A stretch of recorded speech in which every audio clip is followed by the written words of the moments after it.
So it is absolutely the combination of the mindset together with the management, together with the, little dash of magic and manifestation that really creates an unstoppable financial rising for women. My guest today is Jessica Giles. She's a money mastery and manifestation coach. For me, the most freeing part of the work that I do and what I absolutely live for is seeing a woman shed that armor and seeing her realize for herself that that doesn't have to be who she is and that doesn't have to be her experience anymore. Having been an accountant for over 10 years, Jessica now runs a very successful business aimed at coaching women into financial freedom called Chic Money. I wholeheartedly believe that financially empowered women will save the world, beginning with their own. Jessica is passionate about creating wealth for women on their own terms and in a soul-aligned way. And one thing that I always say is that it's both all about the money and at the same time it has nothing to do with the money. So their business results drastically improved, but more than anything, they felt empowered and they felt strong and they'd released themselves from these stories they'd been subscribed to all their life. So successful in her business, she's flown around Australia to speak and present on how to create the life that you dream of. Hi, I'm Jessica Giles of Chic Money. Join us on the Accountants on Purpose podcast. Hi, I'm Sarah Bartholomew's from YouLegal. The Accountants on Purpose podcast showcases inspiring accountants who are leaders in their field. And then it just came to me like a bolt of blue. What makes them tick? Love it. How did they get to where they are? I want to inspire. And what do they do now for their teams, their clients, and the world?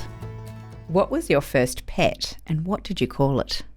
Interesting. So the very first pet I recall was a golden retriever called Whiskey.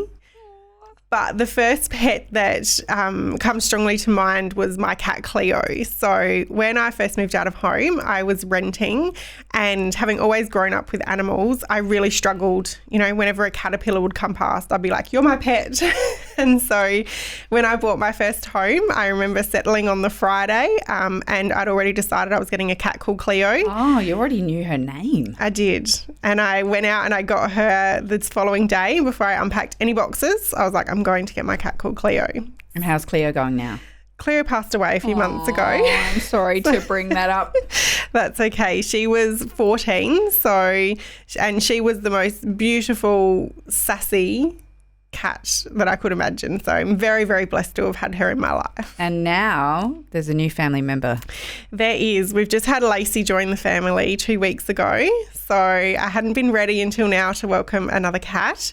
And Lacey has fit right in. She's already bossing the boisterous border collie puppy around and yes, she is very equally sassy and cute. So I feel very blessed to have another little bundle in our life. Oh, that's gorgeous. If you could walk a day in anyone's shoes, who would you choose and why? Oh, I feel like this is cliched, but I'm going to have to go with Oprah Winfrey. And I feel like that's potentially what everyone says, but I just admire her so much. I feel like I really resonate with her, the background she came from, everything she overcome, how strong her purpose and passion is, and just obviously this incredible empire she's created, but through the connection and through the purpose, through the passion, through giving to others and through showing others that what you want is available and possible for you. So I admire her in so many ways and I love everything that she creates. So I think it would be super interesting to spend a day in her life, one, to realise that we're all human and we all sort of struggle with the same things, but I'd love to know how her mind works and what she sort of thinks, how she manages her time, what she's excited about, all those things I'd really love to know. Did you know that I met her? Oh, 4 years ago, I met her and I asked her, because at that time, and this is relevant for you as well, I asked her how she built her team. And I said I admired all the things that you mentioned, that she'd built a business based on being authentically herself, and how then did she find the support people around her? Because she's had people that have worked for her from the very beginning. So the person who took my photo with her had worked for her for 20 years or something. Wow. Amazing. So she said that she, right up until she had a staff of 200 people or something, was doing all the hiring herself. because she felt like she had to feel it. And she said that people always show you who they are in an interview, and you can't think, oh, they didn't mean that, or like that. You really have to take that to heart when you're reflecting on who the best person for the role is. So. Yes, I love that. And I think that's so powerful, because I love that saying that when people show you who they are, believe them. Because we can, like you say, make considerations and concessions or overlay your own values onto it. Exactly. Or like, I can fix that. I'll show them a different way. Yeah, well, I'm so glad you didn't crush my dreams about her. No, it's amazing. What's an average day for you? What does it look like? So an average day for me, I'm an early bird. I love to be up at least a couple of hours before my children. Oh my goodness. So 5:30 I like to be up. And I love to have that time for myself. I'm very big on journaling, meditation, intention setting. I like to read and fill my mind with things that I'm wanting to expand and grow into, and making sure that I'm consciously choosing my thoughts and beliefs and not having them inflicted upon me by the world. So I find I really like to have that time just to be in connection with myself and make sure I've got my game face on and I'm ready for the day ahead, so that I can't, be blown about by every wind. So getting really grounded. From there, I'm kind of at the slave of my daughters and their ponies for a couple of hours. So we have the breakfast routine, feeding the ponies and the children, getting them off to school. Typically, I'm then in the office for the day, although some days like today, I get to come and hang out with amazing women like you. And so my day constitutes of working with women in my coaching programs, recording my podcast, being a guest on other podcasts. I'm currently writing a book. Yay! So, yeah, that's kind of, my day is really being the best person that I can be, being the best coach I can be for my clients, supporting my community, being present with my children. It doesn't sound particularly glamorous, but that's what I love to do. So my days, I feel very blessed that I get to spend them in that way, creating content, coaching my clients. And then afternoons, my children are either swimming or horse riding or doing the activities. And then evenings, I really try and be really present with my family. And then nights, if I'm honest, I like to think that I switch off when I walk out of the office to go and collect the children from school, but I do absolutely live for and love what I do. So I do find oftentimes once the children are in bed, I like to do the school lunches, but then I will often get creative inspiration, whilst I'm hanging out washing or something like that. So sometimes I'll jump back on the laptop or into my notebook for a little while and make some notes and feel into some things for the future. And, then off to bed. Early night with the early morning, or you don't need a lot of sleep? No, I do. I'm a Taurus. I need about 18 hours a day. So sleep is a very high value of mine. So I try to be in bed before 9 to 10 o'clock and always fall asleep listening to an abundance meditation. When and how was the idea for Chic Money conceived? Oh, brace yourself.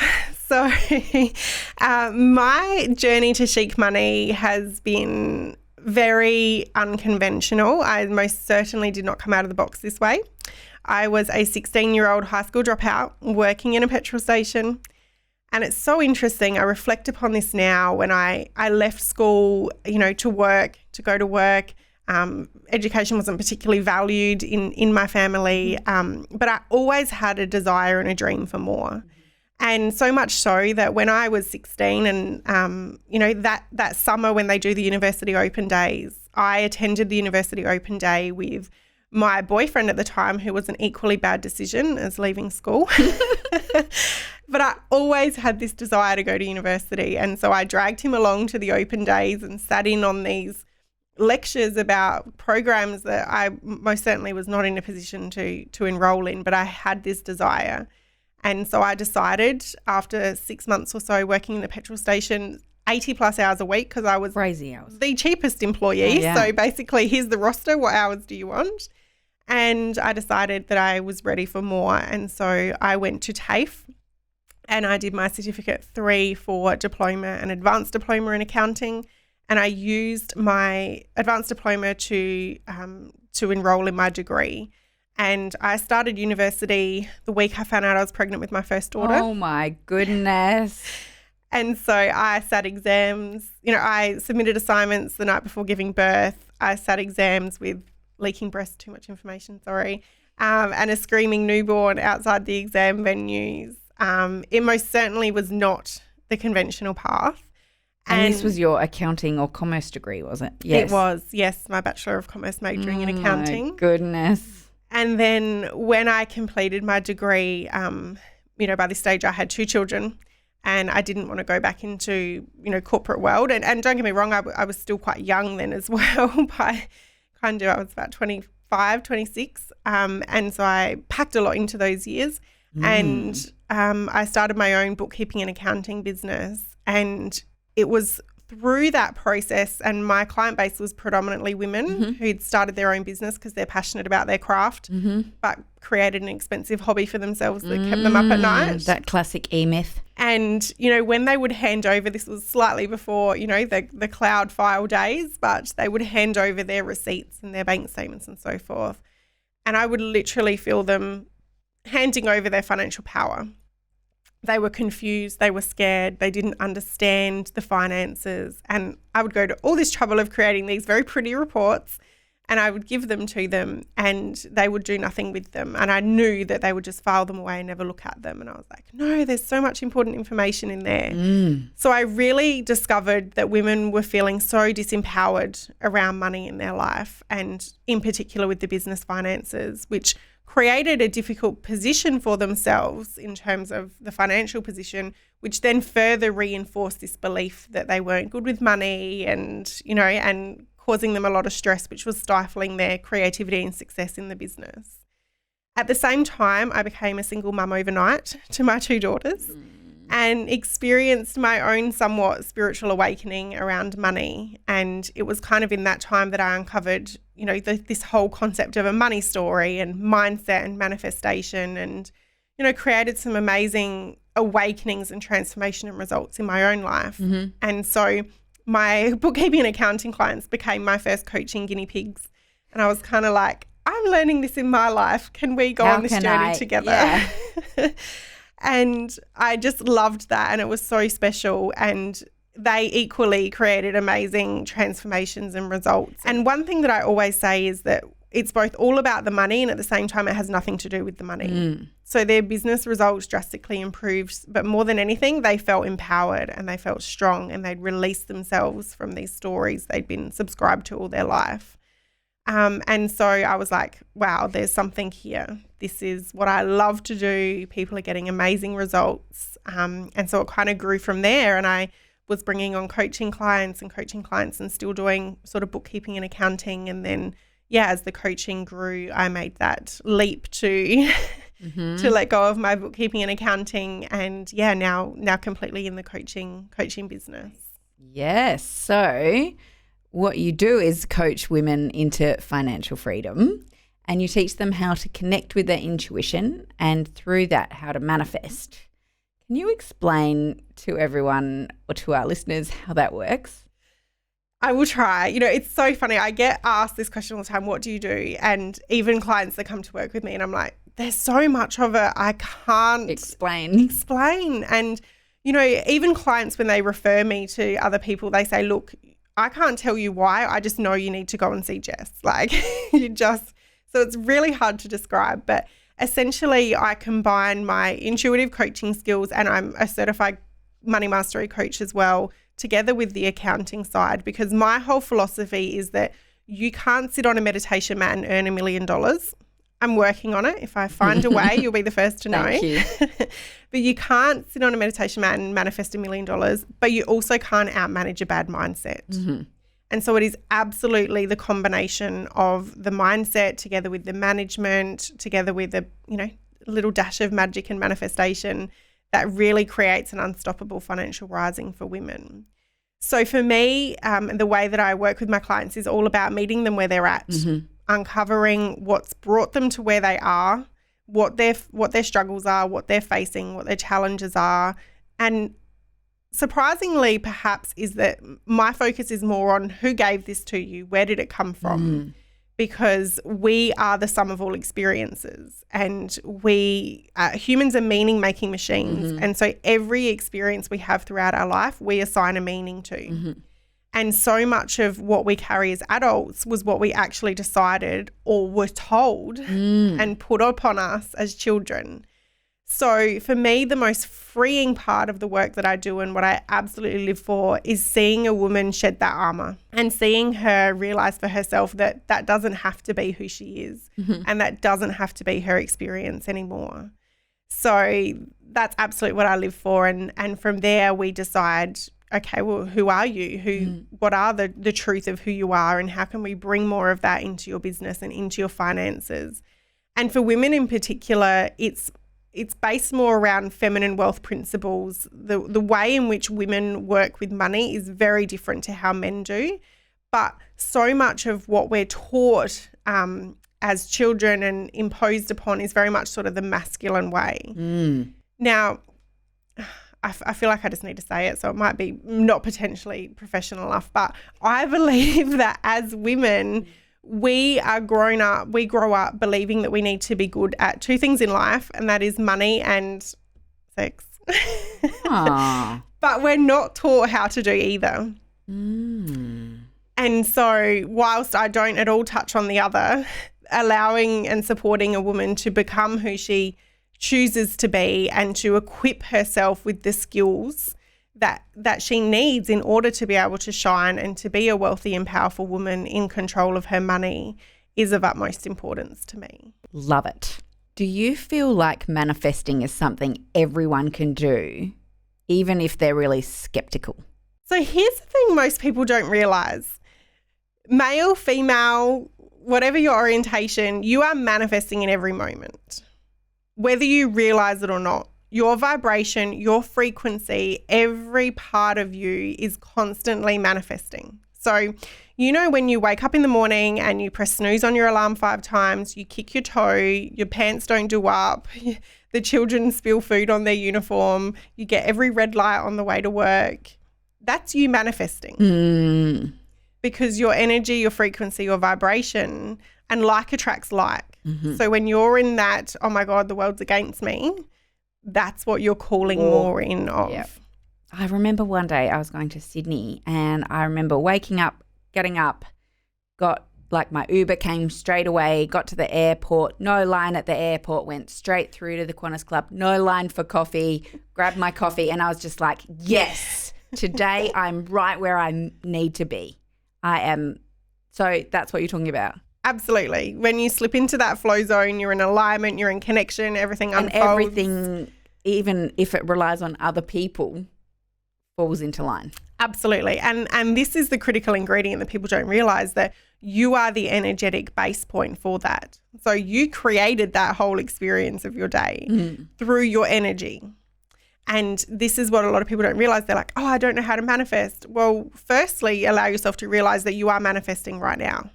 And what you declare gets to be true. So when you say, I don't know how to manifest, what you're saying is, I don't know how to manifest what I want. And you're declaring that to be true, which is constantly going to keep you and move you further away from what it is that you want. Oh, my goodness. What makes you so passionate about empowering women? Look, for me, I think it's really, you know, what I've encountered and overcome in my life in terms of, you know, dropping out of high school and then deciding that I, you know, shouldn't have done that. And I, you know, as much as I wouldn't change my path for any of it, being a single mum as well, you know, my biggest thing is that if I teach my 2 daughters nothing other than if you want something bad enough and you work hard enough for it, anything is possible. Every single day, you know, this morning I woke up to a message from a client who's just, you know, prior to working with me was really struggling attracting new clients, and she's just signed on 8 new clients this week. Crazy. And, 1 week. You know, so this is what drives me is supporting more and more women to be able to have this impact on their own life. And so that's absolutely what I wake up for each day. You know, it's just, I feel so blessed and grateful that I can support women in this way. In reflecting on our chat today, I remembered something that a CEO boss of mine had said once at a lunch meeting. I knew that he'd bought a new boat. It was in Sydney Harbour somewhere. And I was asking him about it, and obviously he wasn't in a good mood. And he said, Sarah, that boat costs more than any house you're ever going to own. And what I said back was, we'll see about that. I love that. But I was wondering about my money mindset, which I think probably needs some tweaking, and I'm working on it through listening to your podcast, Fem Financial Freedom Podcast, which there'll be a link to in the show notes. But I don't know if when I said that I really believed it, or if it was just a sassy response that I managed to call on in that moment. I think it was probably a combination of both. And I think this is where a lot of women get stuck or caught up, is because they're like, I know that it's possible, I know that I want it, but I don't fully know if I believe it. But there was a part of you in that moment that was you allowed your truth. I'll show you. Yeah, and you allowed your truth to speak and didn't kind of like censor or water it down. So, I'm a huge believer that, our desires aren't placed within us by accident. If you have a drive or you have a desire around something, it's meant to be yours because you wouldn't be given it if it wasn't. So in that moment, you knew you were connected to your truth, and you knew that. And of course, combined with a dose of, a little bit of sass there, absolutely, which never goes astray. And how did he respond to that? Oh, I think we just changed the subject. I was just like, all right, I guess that finishes there. Yeah. And I think that's such a powerful illustration that this is one of the reasons I find the biggest reasons that women struggle with creating financial freedom is that disempowering conversations. And many people would have that conversation with him and go, oh, well, he's a CEO. He's a CEO and his attitude isn't great and I don't want to be like that. So they stop themselves from having the very thing they want because of who they think it's going to make them morph into. Oh, I don't want to be like that. Exactly. And so that's a lot of the work that I do with women, is having them realise that, the whole rich, greedy thing, you get to choose who you are as a wealthy woman. Yeah. And money only increases what is already there. Unpicking those stories to be able to rebuild them as they will be as a wealthy woman. Absolutely. Yeah. And, if you're kind-hearted, warm, generous, money only helps you to be more of that. It's not a lobotomy, it's just money. It's not going to change who you are as a person. Love it. What makes you nervous? What makes me nervous? I love feeling nervous now. I aim to feel nervous on the daily, because I know that feeling nervous is a sign. One thing I always say to my clients is the amount of resistance you feel around something is directly proportionate to what's available on the other side. So for me, if I'm feeling really nervous about something and not in a way that I'm like, this is misaligned, it's not meant for me, but if I'm nervous, I know that it's because it's a growth opportunity. So anything to do with growing my business makes me nervous, but I just embrace it. Exactly. What do you consider as something that you've completely mastered in your life? Overcoming. And that's something I've had to be really conscious of, and I think I see this a lot in my clients as well. For a while there, overcoming being a high school dropout to university graduate to having my own business, becoming a single mum, having a bushfire, we lost 2 ponies in tragic circumstances really close together.